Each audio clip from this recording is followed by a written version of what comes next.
먼 미국 땅에서 자식들을 잘 키워내고 열심히 사시는 여러분들 정말 장하십니다. 안녕하세요. 전원주입니다. 전쟁도 가난도 겪은 우리 세대는 참 눈물겨운 세월을 살았죠. 아메리칸 드림을 이루기까지 여러분들의 세월이야 어떠셨겠습니까? 건강 관련 프로그램에 출연하면서 요즘 제가 깨달은 건요, 양 한 방을 잘 결합하는 게 최고의 건강 관리라는 겁니다. 클레버케어, 메디케어 어드밴티지 플랜 아세요? 양방과 한방의 좋은 혜택들을 쏙쏙 뽑아서 제공해주는 똘똘한 플랜이더군요. 우리 한인의 건강 문화도 이해하고 실력 있는 한국 의사와 전문의를 척척 연결해 준다니 얼마나 똘똘합니까? 이제 우리도 똘똘한 클레버케어 플랜으로 150까지만 사십시다.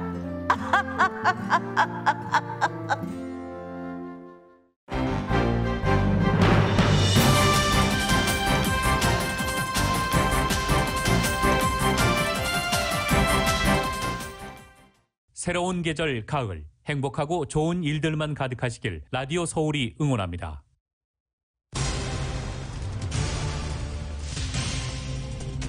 조 바이든 대통령이 공무원, 대기업 직원 등 수천만 명이 의무적으로 백신을 접종해야 한다는 행정명령을 발표했습니다. 현재 백신을 맞지 않은 미국인이 8천만 명이 넘는 것으로 집계되고 있지만 공화당을 중심으로 한 일각에서는 이 백신 의무화 정책에 강하게 반발하는 움직임이 일고 있습니다. 비행기나 기차 등에서 마스크 착용을 거부하는 승객들에게 부과됐던 벌금이 최대 3,000달러로 2배 이상 올라갑니다. LA 통합교육부가 어제 12세 이상 학생을 대상으로 백신 접종 의무화를 시행하기로 결정했습니다. 내년 1월 10일까지 접종을 완료해야 합니다. 캘리포니아주가 27억 5천만 달러를 투입해 최대 14,000유닛의 노숙자 전용 장기 거주 시설을 마련할 예정입니다. 캘리포니아 주정부가 자체적으로 시행하고 있는 경기부양금 지급이 현재 60만 가구에 이뤄진 가운데 다음 주부터는 200만 가구까지 확대됩니다. 캘리포니아 주지사 소환 선거가 나흘 앞으로 다가온 가운데 선거일이 다가오면서 진흙탕 싸움으로 번지고 있습니다. 봉제업체에서 근로자들에게 작업량에 따른 것이 아니라 시간당으로 임금 지급을 책정하도록 하는 법안이 캘리포니아주 하원에서 통과됐습니다. 바이든 대통령과 시진핑 중국 국가주석의 7개월 만에 전화통화를 갖고 전방위적 미중 갈등이 충돌로 비화하지 않도록 관리할 필요성에 뜻을 같이 했습니다. 또한 바이든 대통령은 시진핑 국가주석과의 통화를 해서 하나의 중국 원칙을 다시 확인했습니다. 9.11 테러를 하루 앞두고 비밀경호국이 20년 전 9.11 테러 미공개 현장 사진을 공개했습니다. 내일 20주년 추모 행사가 전국 곳곳에서 열릴 예정입니다. 온라인 유통업체인 아마존이 내년부터 직원들의 대학 학비를 전액 지원한다고 발표했습니다. 더불어민주당 대구 경북 경선과 1차 슈퍼위크를 앞두고 이재명 경기지사는 압승에 대한 자신감을 나타냈습니다. 이낙연 전 대표는 호남 지역 공략에 공을 들이고 있습니다. 공수처가 고발사주 의혹 수사에 본격적으로 착수하면서 핵심 인물인 손준성 검사는 물론이고 윤석열 전 검찰총장까지 피의자로 입건했습니다. 올해 US 오픈 여자 단식에서는 10대 돌풍을 일으키고 있는 영국의 에마 라두카누와 캐나다의 레일라 페르난데스의 결승전 맞대결이 성사됐습니다. 두 선수 모두 2002년생입니다. NFL 시즌이 시작됐습니다. 어제 열린 개막전에서는 템파베이가 달러스를 31대 29로 꺾었습니다. 오는 일요일 LA 램스는 시카고와 홈에서, LA 차저스는 워싱턴과 원정에서 개막전 경기를 갖게 됩니다. 오늘 뉴욕 증시는 혼조세로 출발하고 있습니다. 원달러 환율은 1169.1원으로 마감했습니다. 남가주 오늘 오전까지 곳곳에 빗방울 떨어지고 오후에는 점차 햇살이 비치겠습니다. 한인타운의 낮 최고 기온은 88도로 예상됩니다. 이 시간 주요 뉴스는 미주 취항 30주년을 맞은 아시아나항공, 지난 30년간 함께해 주신 성원에 감사드리며 앞으로도 정성을 다하는 서비스와 쾌적한 최신 항공기로 안전하고 편안하게 모실 것을 약속드립니다. 아시아나항공 제공입니다. 여러분 안녕하십니까? 김윤정입니다. 안녕하십니까? 유지승입니다. 2021년 9월 10일 금요일 라디오 서울 모닝뉴스 2부입니다. 바이든 대통령이 어제 이렇게 얘기를 했습니다. 무엇을 더 지켜볼 것이냐? 무엇을 더 기다리고 있느냐? 바이든 대통령이 국민들의 코로나 바이러스 백신 접종을 독려하기 위해서 가장 광범위하고 강력한 6대 방역 대책을 어제 발표했습니다. 그러면서 인내심의 한계가 왔다며 공무원, 대기업 직원 등 수천만 명이 의무적으로 백신을 접종해야 한다는 행정명령을 발표하기도 했습니다. 백신을 세계에서 가장 많이 보유하고 있는 미국, 누적 확진자 수, 누적 사망자 수, 신규 확진자 수 가장 많이 배출하고 있는 나라도 미국입니다. KBS입니다. 미국이 백신 정책의 전면 전환을 선언했습니다. We've been patient, but our patience is wearing thin, and your refusal has cost all of us. 먼저 미국의 연방 공무원과 연방 기금으로 운영되는 산하기관, 정부와 계약 관계로 일하는 사람들은 앞으로 75일 내에 의무적으로 백신을 맞아야 합니다. 100인 이상 대형 사업장 역시 직원의 의무적으로 백신을 맞도록 하거나 매주 코로나 PCR 검사 결과를 내야 합니다. 어기의 경우 사업주에게 한 건당 14,000달러, 우리 돈 1,600만 원의 과태료가 부과됩니다. 대상은 8천만여 명, 사실상 민간 부문에도 백신 접종을 의무화한 겁니다. This is not about freedom or personal choice. It's about protecting yourself and those around you. 바이든 대통령의 행정명령에 일부 주정부, 특히 관할 교육청들도 화답하고 있습니다. 워싱턴 DC와 버지니아, 로스앤젤레스 학교 카운티 등 8곳은 교직원과 12세 이상 학생들의 백신 접종 의무화를 선언했습니다. We are very confident that pulling this lever of vaccination requirements across 100 million workers will have a big impact.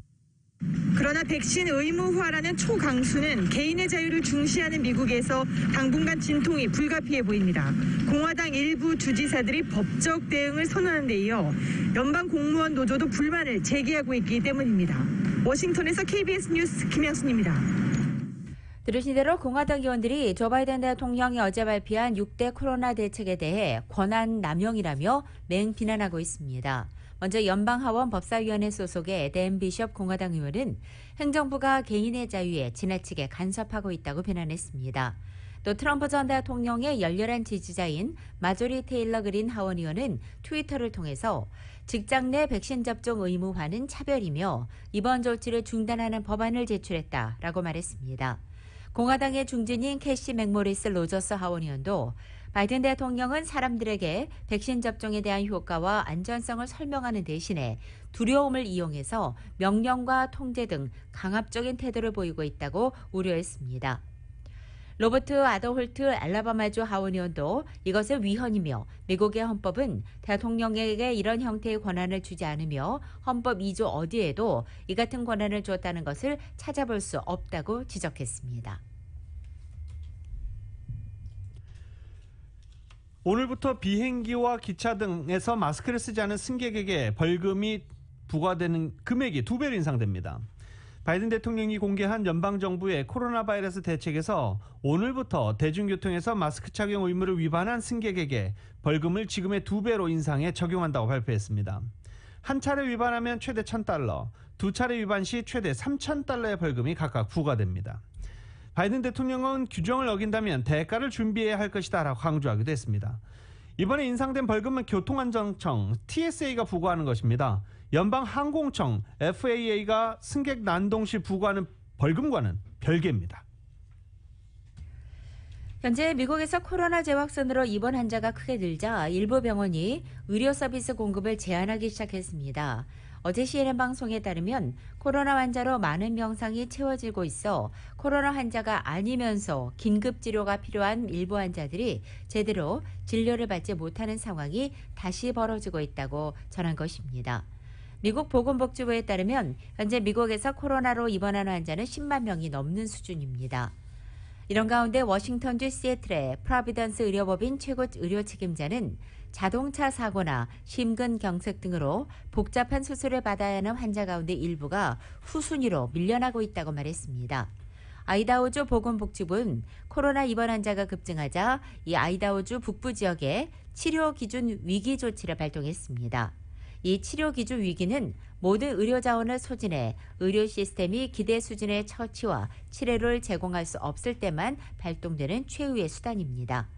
아이다호 주지사는 우리는 주 역사상 전례가 없고 또 원한 적 없는 지점에 도달했다면서 백신을 맞아야 한다고 호소했습니다.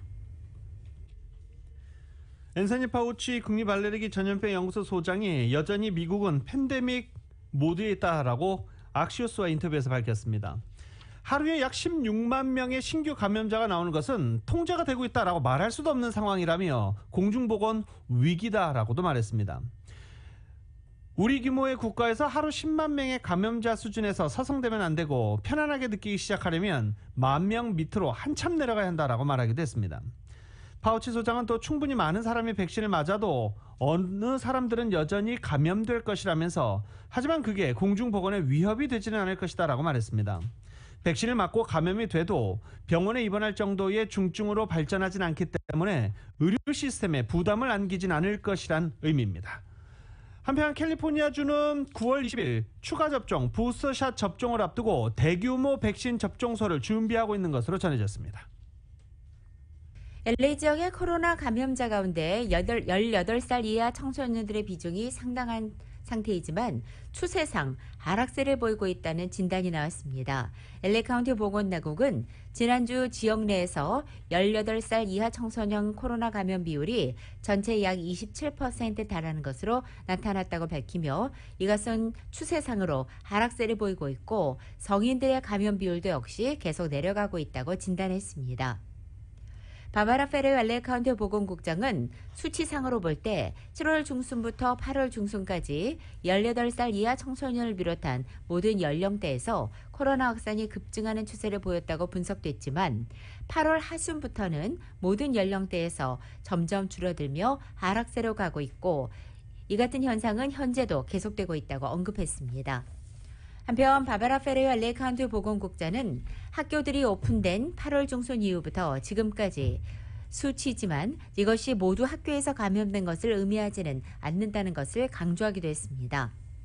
일부 학생들은 학교가 문을 열기 전에 감염된 것으로 보이고 지역사회에서 델타 변이 확산이 강하게 계속되고 있는 만큼 학기 시작 이후에 감염된 학생이나 교사, 교직원의 경우에도 학교 안에서 감염됐는지 아니면 학교와 관계없는 다른 곳에서 감염됐는지 정확히 알기 어려운 상황이라는 것을 설명하기도 했습니다.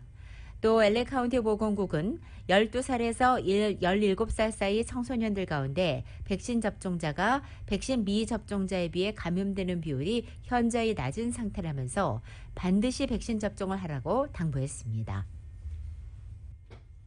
LA 통합교육부가 12세 이상 학생들에 대한 백신 접종을 의무화했습니다. 어제 특별 회의를 개최하고 학생 접종 의무화 정책 시행을 승인한다라고 발표했습니다. 찬성 6명, 기권이 1명이었는데 기권을 한 교육위원 스캇 슈미어슨이었는데 기권한 이유가 있죠. 파이자 주식을 보유하고 있기 때문에 내가 투표하는 것은 형평성에 어긋난다라면서 기권했습니다. 아무튼 LA 통합교육부는 백신 접종을 의무화했습니다. LA 통합교육부 산하 공립학교에 재학 중인 12세 이상 학생은 대면 수업에 참여하기 위해서는 백신 접종을 완료해야 합니다. 1차 접종은 11월 21일까지, 2차 접종은 12월 19일까지 모두 접종을 완료해야 합니다. 스포츠 활동을 하는 학생들은 접종 만료일이 조금 완료 시기가 빠릅니다. 이런 규정은 LA 통합교육부 산하 공립학교와 시설을 공유하는 차터스쿨 모두 적용됩니다. LA 교육위원회 측은 성명에서 의료 또는 기타 이유로 면제를 받지 않는 한 모든 학생은 접종 증명서를 데일리 패스 시스템을 통해 업로드해야 한다라고 밝혔습니다. 또 자격이 되는 학생에게 백신 접종을 요구하는 것은 우리가 학교를 보호할 수 있는 가장 강력한 방법이라고 밝히기도 했습니다. 백신 접종을 하지 않을 경우 독립 학습 프로그램을 통해서만 교육을 받을 수 있고 백신 접종을 위한 정보를 매일 정기적으로 공지받을 수 있을 것이라고 전하기도 했습니다. 위원회 측은 접종 면제 사유는 의료적 이유는 포함된다. 하지만 주 법상, 종교 또는 개인적 신념 등은 접종 면제 대상자가 아니다라고 확실하게 밝혔습니다. 이 같은 LA 통합교육부의 백신 접종 의무화는 논란이 예상됩니다. 앞으로 교육부는 학부모들로부터 권한 남용, 각종 소송과 반발에 직면할 가능성이 있다라고 데일리 뉴스는 보도하기도 했습니다. 심지어 어제 교육위원회 투표에 앞서서 다운타운 통합교육부 사무실 앞에서는 접종 반대 시위가 벌어지기도 했었습니다. 캘리포니아에서 실시되고 있는 세입자 퇴거 유예 조치가 예정대로 9월 30일에 종료됩니다. 현재 캘리포니아 주의회는 30일자로 종료되는 세입자 퇴거 유예 조치에 대해서 연장하기 위한 아무런 움직임이 없기 때문입니다. 따라서 10월 1일부터는 세입자 퇴거 유예 조치 효력이 사라지게 되는 것입니다. 민주당 소속의 데이빗 차오 캘리포니아주 하원의원은 개인적으로 세입자 퇴거 유예 조치가 연장돼야 한다고 생각을 하지만 동료 의원들 가운데 다르게 생각하는 사람들이 많다고 말했습니다. 현재 세입자 퇴거 유예 조치는 6월 25일 한 차례 연장됐고 이번에는 캘리포니아 주에서 또 한 번의 연장은 없을 것으로 전망되고 있습니다. 따라서 세입자들은 10월 1일부터는 보호받지 못하는 상황에 처하게 되는 것입니다. 지난 8월 27일부터 경기 부양책 현금 지원이 시작됐습니다. 오는 17일 다음 주부터 200만 주민으로 지급 규모가 대폭 확대될 예정입니다. 코로나 바이러스 캘리포니아주에서 자체적으로 주는 경기 부양책 현금 지원이 현재 이뤄지고 있는 가운데 아직 지급받지 못한 주민들을 대상으로 다음 주 지급 규모가 대폭 확대될 예정입니다. 캘리포니아주는 지급 대상이 되는 주민들에게 2차 코로나 바이러스 경기 부양책 현금 지원, 이 골든 스테이트 스티뮬러스 체크를 200만 명 규모로 다음 주부터 대폭 확대한다고 밝혔습니다. 이미 많이 전해드려서 아시겠지만 지급 대상은 연소득이 7만 5천 달러 미만 가구, 6개월 이상 캘리포니아에 거주한 주민들이 대상입니다. 또 부양가족이 있는 경우 500달러가 추가돼 한 가구 최고 1,100달러까지 부양금을 받을 수 있습니다. 한편 은행 계좌가 없어서 체크를 받게 되는 사람들의 경우 10월 5일부터 체크가 발송될 예정이고 최대 3주가 소요될 것이라고 밝혔습니다. 그러니까 골든 스테이트 스티뮬러스 체크는 10월까지 지급이 이루어질 예정입니다. 라디오 솔 모닝뉴스 2부 미국과 로컬 소식은 많은 것이 바뀌었지만 함께하는 가족이었어 힘이 납니다. 또 하나의 가족 오픈뱅크 제공입니다.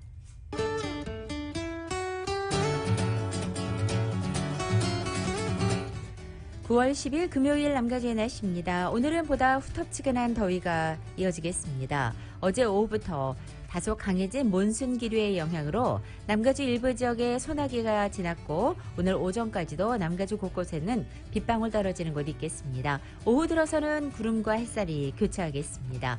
오늘 낮 기온은 어제와 비슷하지만 습도가 높아져 불쾌지수와 체감기온은 보다 높게 느껴지겠습니다.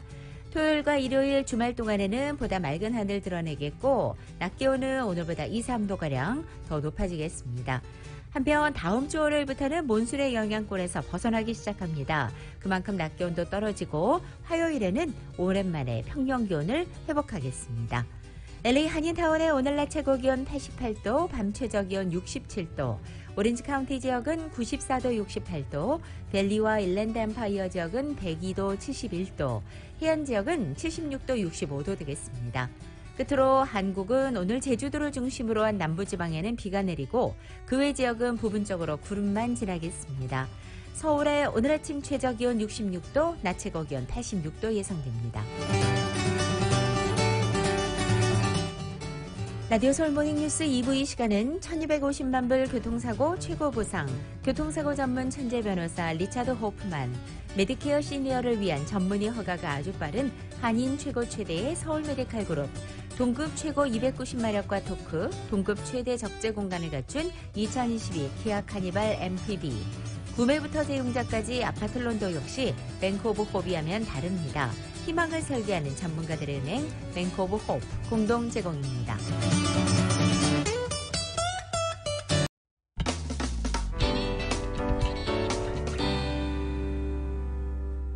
라디오솔 모닝뉴스 함께하고 계십니다. 봉제업체에서 노동자들에게 작업량 대신 시간당으로 임금을 책정하도록 하는 법안이 어제 캘리포니아주 하원에서 통과됐습니다.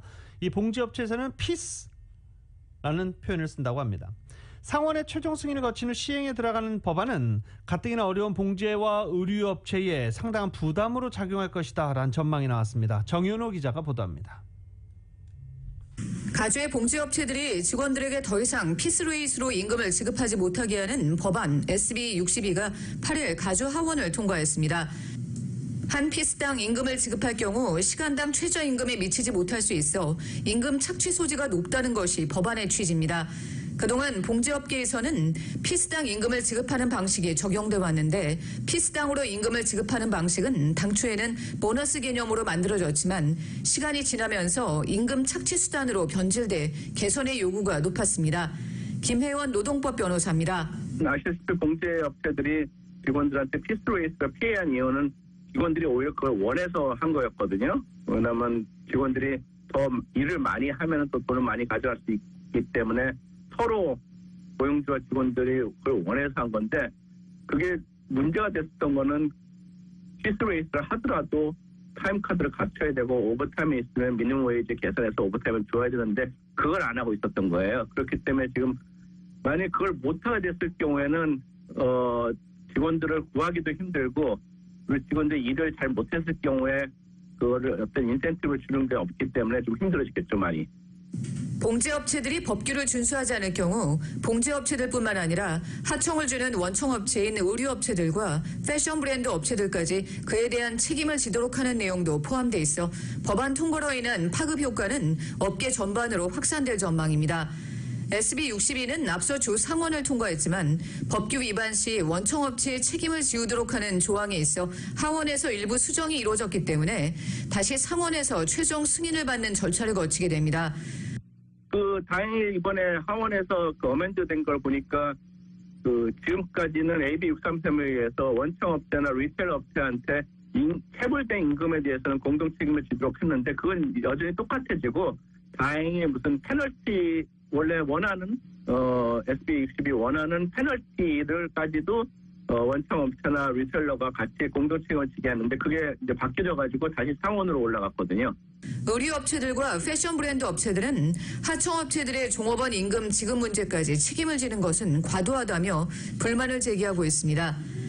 SB62의 시행으로 시간당 임금제로 전환되면 업주들로서는 추가 비용 부담이 발생하기 때문에 봉제업체들의 운영 악화로 이어질 수 있고 또 의류업체들이 생산 단가를 낮추는 것도 어려워지게 돼 비즈니스 운영 여건이 더 열악해질 것으로 업계는 우려하고 있습니다. 봉제업체들이 법규를 피해 가주를 떠나 타주 혹은 제3국으로 생산기지로 옮길 수 있다는 전망도 나오고 있습니다. 라디오 서울뉴스 정연호입니다. 코로나와 관련된 노동법 소송이 급증하고 있다는 소식입니다. 특히 전체 노동법 소송 3건 가운데 한 곳이 이곳 가주에서 제기됐고 주로 중소업체가 법적 분쟁에 휘말렸습니다. 한 대형 로펌이 집계한 자료 결과 올해 1월 1일부터 9월 7일까지 전국적으로 모두 2,079건의 코로나 관련 노동법 소송이 제기됐고 하루 평균 8건 이상의 소송이 접수된 것으로 알려져 있습니다. 특히 캘리포니아는 전국에서 코로나 관련 노동법 소송이 가장 많이 제기된 지역입니다. 캘리포니아에서는 모두 622건의 소송이 제기됐고 이어서 뉴저지, 뉴욕, 오하이오, 플로리다 등의 순으로 나타났습니다. 이 노동법 소송 증가는 팬데믹으로 인한 봉쇄 조치가 일정 부분 해체되면서 보건지침 기준과 재택근무, 해고 같은 코로나 사태가 야기한 직장 내 각종 법적인 논란이 점차 불거지고 있는 것으로 분석됩니다. 라디오서울 모닝뉴스 함께하고 계십니다. 한인타운 북쪽 이스트 헐리우드에서 오늘 새벽 총격 사건이 발생했습니다. LAPD에 따르면 벌몬 애비뉴 위쪽 헐리우드 블루버드와 로드니 드라이브에서 총격 사건이 발생해 한 명이 숨졌습니다. 이번 총격은 인근 술집에서 싸움이 벌어진 뒤 일어난 것으로 알려지고 있습니다. 경찰이 현장을 통제하고 사건 정황에 대해서 조사 중입니다. 지난 7일 LA 멜로우즈 애비뉴에서 발생했던 무장강도 사건에 용의자가 붙잡혔습니다. LAPD는 어제 올해 23살의 퀴오네스 윌슨을 강도 혐의로 체포했다고 밝혔습니다. 경찰은 당시 범행에 사용된 차량을 파악해 지난 8일 페사디나에서 차량을 발견하고 운전자를 검거했습니다. 운전자는 강도 후 용의자들이 도주할 때 이 차량을 운전했던 것으로도 드러났습니다. 현재 윌슨은 $35만 달러의 보석금이 책정된 채 구치소에 수감됐고 다른 용의자 남성 2명은 아직 검거되지 않았습니다. 한편 LAPD는 지난 7일 그 일대에서 발생한 모두 4건의 강도 사건이 동일범의 소행으로 보고 수사를 확대하고 있습니다. 지난주 부에나팍에서 스쿨버스를 향해 총격을 가했다 경찰에 사살된 남성은 별거 중인 부인을 살해하려 했던 것으로 보인다고 경찰이 밝혔습니다. 부인안파 경찰에 따르면 올해 예스네 세스릭 베스트는 한인 상가들이 다수 위치한 오렌지 소프와 웨스턴 애비뉴에서 스쿨버스를 향해 총격을 가했습니다. 당시 스쿨버스에는 운전기사 외에 학생 한 명이 탑승하고 있었는데 총탄은 2명 모두를 빗나가면서 다행히 다친 사람은 없었습니다. 총격 사건 직후 마침 이를 목격한 경찰은 백스터가 탄 차량을 멈춰 세웠습니다. 하지만 백스터는 도주를 시도하다 주차장에서 경찰총에 맞아 사살됐습니다. 이 스쿨버스 운전기사가 백스터의 별거 중인 부인으로 나타났고 부인을 살해하기 위한 것이었던 것으로 보인다고 경찰국은 밝혔습니다. 희귀 다육식물인 두들레아를 한국으로 대거 밀반출하려다가 기소된 한인 일당 주범이 유죄를 시인했습니다. 연방검찰은 어제 LA 연방법원에서 진행된 재판에서 LA에서 다량의 두들레아를 한국으로 밀반출하다 적발돼 기소된 한인 일당 3명 가운데 46살의 김병수 씨가 유죄를 인정했다고 밝혔습니다. 이로써 김 씨는 최대 5년형에 처해질 것으로 보입니다. 이날 재판에서 김 씨는 인터넷 검색을 통해 두들레아를 채취하는 것이 불법이라는 사실을 알고서도 이 같은 범죄를 저질렀다고 인정했습니다. 검찰에 따르면 연방당국은 기소 당시 김 씨의 여권을 압수했지만 김 씨는 LA 총영사관 측에 허위로 여권 부실 신청을 해서 새로운 여권을 발급받았고 2019년 5월 일당 가운데 한 명인 백모 씨와 함께 멕시코 티아나와 중국을 거쳐 한국으로 도주한 바 있던 것으로 나타났습니다. 북한 해커들과 자금 돈 세탁을 공모했던 캐나다 남성이 140개월형을 선고받았습니다. 캐나다 연방검찰에 따르면 온타리오주 미시사가에 거주하는 갈렙이라는 남성이 13억 달러의 강탈 음모 및 돈 세탁 관련 2건 혐의에 대해서 유죄를 시인하고 140개월, 11년 8개월 중형을 선고받았습니다. 2020년 인구 센서스 결과에 따른 올해 선거구 재조정 절차를 앞두고 LA 한인타운을 하나의 시의회 선거구로 단일화시키기 위한 한인사회 노력이 이어지고 있는 가운데 한인사회 태스크포스가 제안한 한인타운 단일경계 지도를 인근 주민의회가 공식적으로 반대하고 나서서 단일화 추진에 영향이 우려되고 있습니다. 앞서 한인타운 선거구 재조정 태스크포스가 지역 주민들의 의견을 수렴해 하나로 포함되길 원하는 한인타운 지도를 작성해서 LA시 선거구 재조정위원회에 전달했지만 한인타운 인근 지역 주민의회가 이 지도에 동의할 수 없다고 의견하는 암초를 만나게 된 것입니다. 싱크탱크인 브루킹 연구소가 앤드루 여 미 가톨릭대 교수를 한국 석좌로 임명했습니다. 한인 여석좌는 2008년부터 미국 가톨릭대에서 강의를 시작한 정치학자입니다. 여석좌는 브루킹스 연구소에서 미국과 동맹의 인도, 태평양 전략, 한국 외교 정책, 북한과의 관계 등에 초점을 맞춘 연구를 진행할 예정입니다.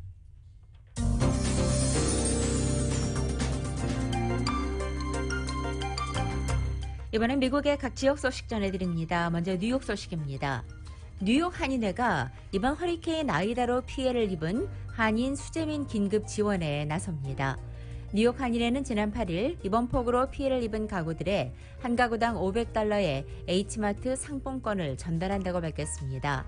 코비드 사랑 나눔 릴레이 펀드 캠페인의 일환으로 진행되는 이번 지원금 대상은 이번 아이다 폭우로 피해를 입은 세입자들이 해당됩니다.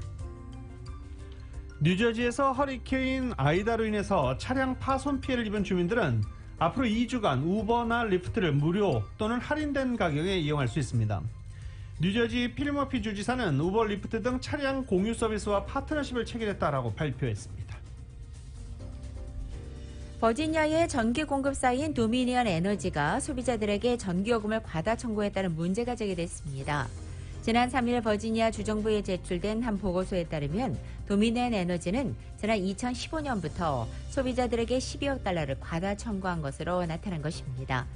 도미니언 에너지는 성명서를 통해 특정 이해 집단에서 제기한 증거는 부적절하고 우리가 제공한 서비스와 청구된 비용은 일치한다고 반박하고 있습니다.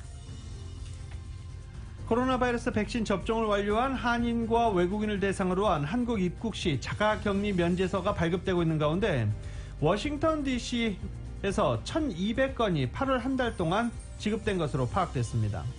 워싱턴 총영사관은 7월 초 처음 격리 면제서를 발급하기 시작했을 때보다 많은 사람들이 여전히 꾸준히 격리 면제 신청서를 내고 있다며 1,200건의 격리 면제서를 발급해 7월과 8월 총 2,700건의 격리 면제서를 발급했다고 밝혔습니다. 내년 3월 9일 치러지는 한국 대선의 재외선거를 앞두고 샌프란시스코 총영사관 재외선거관리위원회가 출범해서 본격적인 준비에 들어갑니다. 이런 가운데 재외선거 우편투표 도입 법안에 처리가 시급하다는 목소리도 나오고 있습니다. 샌프란시스코 총영사관은 다음 주 월요일인 13일 샌프란시스코 재외선관위 제1차 위원회의를 진행할 예정이라고 밝혔습니다. 캘리포니아 사상 두 번째로 큰 규모로 기록된 딕시 산불이 계속되면서 대피령이 새롭게 내려졌습니다. 라센 화산 국립공원 숲을 계속해서 집어삼키고 있는 딕시 산불이 샤스타 카운티를 향해 북쪽과 동쪽으로 이동하고 있어 이 지역 주민들에게 대피령이 내려졌습니다. 코로나 사태에서 늘어난 가사에 쫓기는 주부들과 또 이들의 일을 맡아줄 분야별 조력자들을 1대1로 연결해주는 새로운 플랫폼이 어제 시애틀에서 시작됐습니다.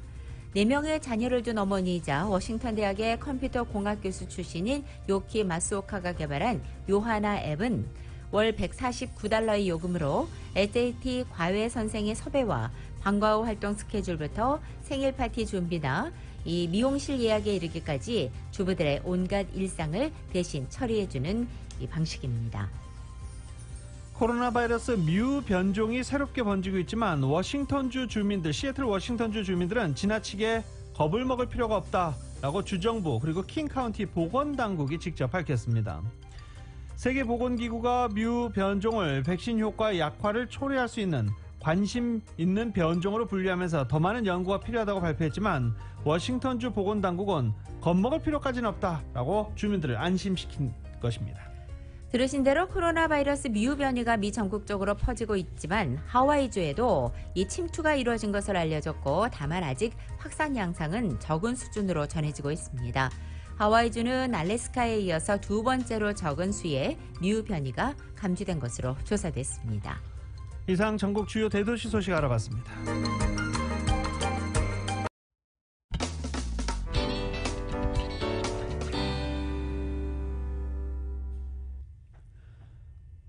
라디오솔 모닝뉴스 함께하고 계십니다.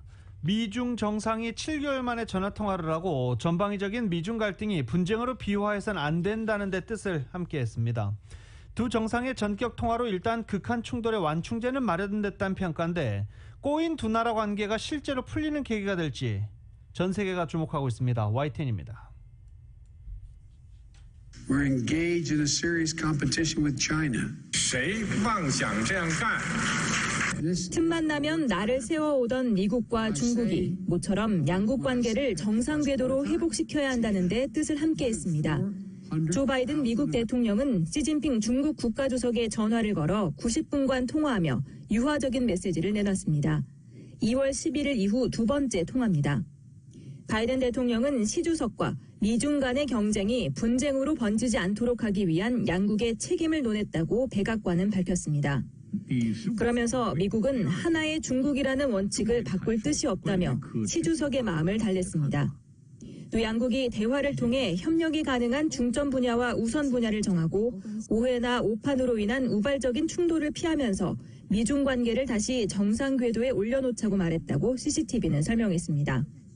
시 주석도 양국이 협력하면 두 나라는 물론 전 세계가 이익을 볼 거라며 미중 관계의 회복을 촉구했습니다. 시 주석은 또 서로 주요 관심사를 존중하고 이견을 관리하기 위해 대화를 이어가야 한다며 기후변화와 코로나19 대응, 경제 회복 같은 주요 현안에 대해 협력해야 한다고 강조했습니다. 두 정상의 통화로 극한 대립은 두 나라 모두의 손해가 될 수밖에 없다는 공감대는 재확인됐는데 실질적인 관계 개선으로도 이어질지 세계의 이목이 쏠리고 있습니다. YTN 이어진입니다. 시진핑 중국 국가주석이 조 바이든 대통령과의 어제 통화에서 미국의 정책 전환을 통한 양국 관계 정상화를 바라는 마음을 담은 시구를 인용해 눈길을 끌고 있습니다. 현지 시간으로 10일 관영 중국 중앙 CCTV에 따르면 시 주석은 이날 바이든 대통령과의 통화에서 중국의 한 시구를 언급했다는 것입니다. 중국의 초등학교 4학년 교과서에 나오는 이 시구는 남송시대 시인인 류여우의 시 유산서촌의 일부분입니다. 글자 그대로 해석을 한다면 산과 물이 겹겹이 막아 길이 없나 했더니 갑자기 버드나무가 우거지고 꽃이 만발한 마을이 있었다라는 의미를 갖고 있습니다. 즉 어두운 현실이나 힘든 상황 뒤에는 반드시 좋은 상황이 기다리고 있다는 뜻으로 위기는 기회라는 말과도 일맥상통하고 있습니다. 따라서 현재의 미국과 중국 관계가 산과 물로 겹겹이 막혀 답답한 상태처럼 보이지만 현재의 상황을 잘 극복하면 반드시 관계를 회복할 수 있다는 의미로 해석되는 대목입니다. 미국이 중국에 대한 각종 압박을 거둔다면 양국 관계 정상화가 가능할 것이라는 점을 애둘러 표현한 것으로 해석됩니다. 국무부가 북한이 정권 수립 기념일을 맞아 개최한 열병식에 대해서 직접 논평은 피하고 비핵화 협상 재개를 위한 대화를 촉구했습니다. 네드 프라이스 국무부 대변인은 언론 브리핑에서 북한 열병식 관련 질문에 개최를 알고 있다면서도 특별히 반응할 것은 없다라고도 말했습니다. 이어 한반도의 완전한 비핵화를 미국의 목표로 재차 제시한 뒤 그 목표를 향해 외교에 관여할 준비는 돼 있다라고도 밝혔습니다. 트럼프 전 대통령 시절에 중단되었던 미국과 멕시코 내 고위급 경제대회가 어제 재개됐습니다. 양국은 어제 백악관 건물 옆 아이젠하워 행정동에서 고위급 경제대화를 열고 멕시코 남부와 중미 지역의 투자를 포함한 이 경제협력 방안을 논의했습니다. 미국 쪽에서는 카말라 하리스 부통령과 토니 블링컨 국무장관, 지나 러먼드 상무장관과 알레한드로 마요르카스 국토안보장관, 캐서린 타이 무역대표부 대표가 참석했습니다.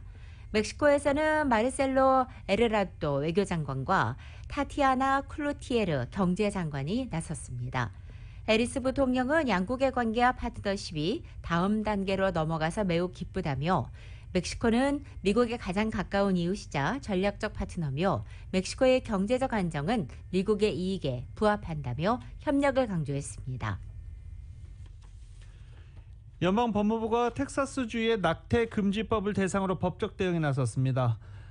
법무부는 텍사스주 오스틴의 연방지방법원에 텍사스주를 상대로 소송을 제기했습니다.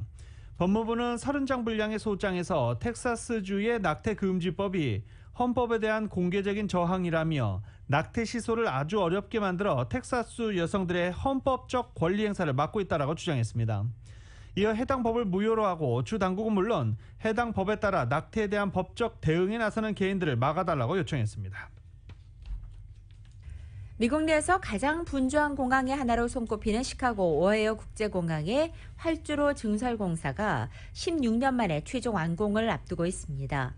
오하이오 공항의 악명 높은 이착륙 지연과 혼잡을 줄이기 위해서 2005년도부터 모두 60억 달러를 투입해 추진한 활주로 현대화 공사가 이달 말에 마무리됩니다. 시카고 시장은 어제 딕 더빈 일리노이 연방상원의원과 헤이수스 취 가르시아 연방하원인 등과 함께 완공 기념식을 가졌습니다. 이 시장은 오하이오 공항은 반등하고 있는 항공 여행객과 장기적 차원의 항공교통을 성공적으로 핸들링할 수 있는 제대로 된 설비를 갖추게 됐다면서 이번 투자는 시카고와 인근 지역 경제 성장을 촉진하게 될 것이라고 말했습니다. 이달 말에 완료되면 연방항공청 FAA 승인을 거쳐 오는 12월 초에 개통될 예정입니다. 내일 9월 11일이 9.11 테러가 발생한 지 꼭 20주년이 되는 날입니다. 미군도 완전히 아프가니스탄에서 철수하면서 공식적으로 아프가니스탄 전쟁도 종료된 데다 지난해에는 코로나 바이러스로 열리지 못했던 추모 행사가 내일 전국 곳곳에서 열릴 예정입니다. 뉴욕 YTN 연결해서 알아보겠습니다. 그라운드 제로입니다. 무너진 두 개 빌딩 자리에 그대로 땅을 파서 조성한 거대한 사각형 우물 모양의 메모리얼 풀이 남쪽과 북쪽에 있습니다. 나무들에 가려 잘 보이지 않지만 추모 박물관도 건립되어 있습니다. 평상시에는 개방된 곳인데 추모식이 다가오면서 통제에 들어가 지금은 출입이 금지되어 있습니다. 공원 뒤편으로 무너진 쌍둥이 빌딩을 대신해 원월드 세계무역센터 건물이 들어섰는데요. 꼭대기 첨탑까지 해서 미국 독립을 선언한 해를 상징해 1776피트 541m로 건립되어 있습니다. 네, 9.11 테러로 촉발된 아프간 전쟁이 미국으로서는 이제 가장 긴 전쟁이지 않았습니까? 올해 결국 철군을 했군요. 네, 그렇기 때문에 올해 추모식은 더욱 의미가 있는데요. 20년 전쟁의 종지부를 찍은 것이 결국 조 바이든 정부가 됐습니다. 다만 철군 과정에서 탈레반이 미국의 예상과 달리 아프간을 일찍 장악하면서 혼란이 생겼는데요. 자살폭탄 테러로 미군 등의 희생이 생기고 아직 대피 못한 미국인과 주력 아프간인들이 남아있어 안팎에서 비판을 받는 상황입니다. 바이든 정부는 남아있는 미국인들을 끝까지 데려올 것이라고 했지만 탈레반의 협조가 있어야 하는 만큼 그렇게 원활히 이루어지고 있지는 않은 듯 보입니다. 9.11과 관련해서는 올해가 참 남다른데요. 추모 행사가 그곳에서 이루어집니까?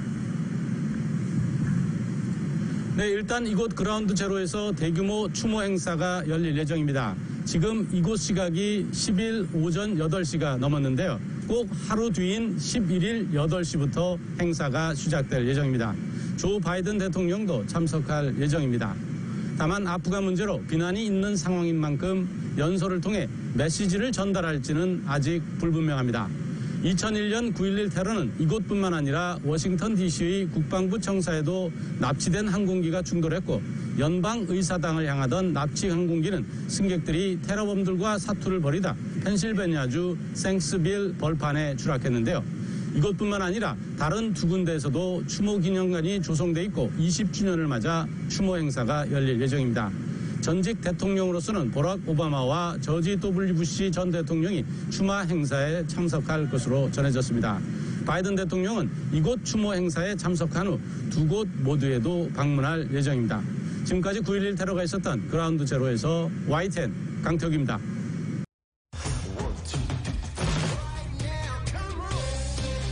라디오솔 모닝뉴스 스포츠 소식입니다. 스포츠 소식은 전문가가 추천하는 이민법과 가정법 전문 제인정 종합법률사무소 제공입니다.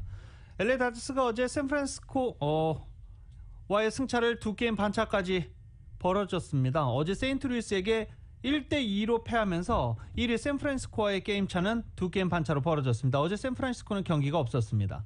LA 다저스는 오늘부터 샌디에고 파드레스와 홈에서 주말 3연전을 갖습니다. 샌디에고 파드레스 와일드카드 가기 위해서 굉장히 바쁜 상황인데 LA 다저스와 샌프란시스코 간의 경기가 샌디에고 파드레스 간의 주말 3연전 경기가 다저 스테디움에서 오늘부터 시작됩니다. 한편 토론토 블루제이스는 지금 8연승을 달리면서 와일드카드 아메리칸 리그 와일드카드 2위 양키즈와의 격차를 반게임 차로 좁혔습니다. 이런 가운데 내일 볼티모어와의 경기에 류현진 선수가 선발로 나설 예정입니다.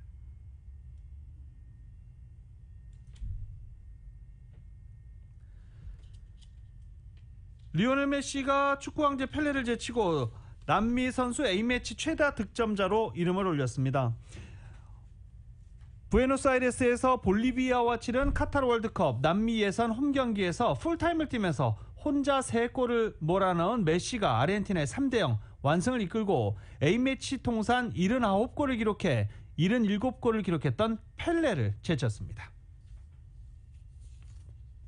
올해 US 오픈 테니스 대회 여자 단식 결승은 2002년생 동갑인 캐나다의 레일라 페르난데스와 영국의 에마 라두카누의 맞대결로 열리게 됩니다. 페르난데스는 한국 시간으로 10일 미국 뉴욕의 빌리진킹 내셔널 테니스 센터에서 열린 대회 11일째 여자 단식 4강전에서 아리나 사발렌카를 2시간 21분 접전 끝에 물리쳤습니다. 이로써 99년도 US 오픈 이후 22년 만에 10대 선수들의 결승 맞대결이 성사됐습니다.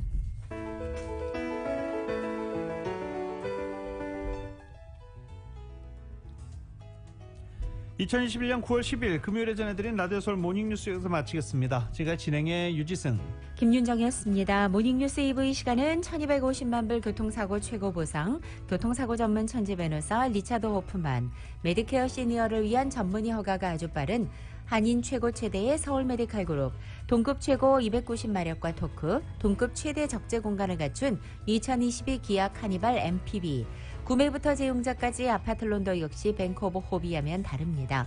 희망을 설계하는 전문가들의 은행 뱅크 오브 호프 공동 제공이었습니다. 잠시 후 9시에는 강희신의 오늘의 미국이 방송됩니다. 함께해 주신 여러분 고맙습니다.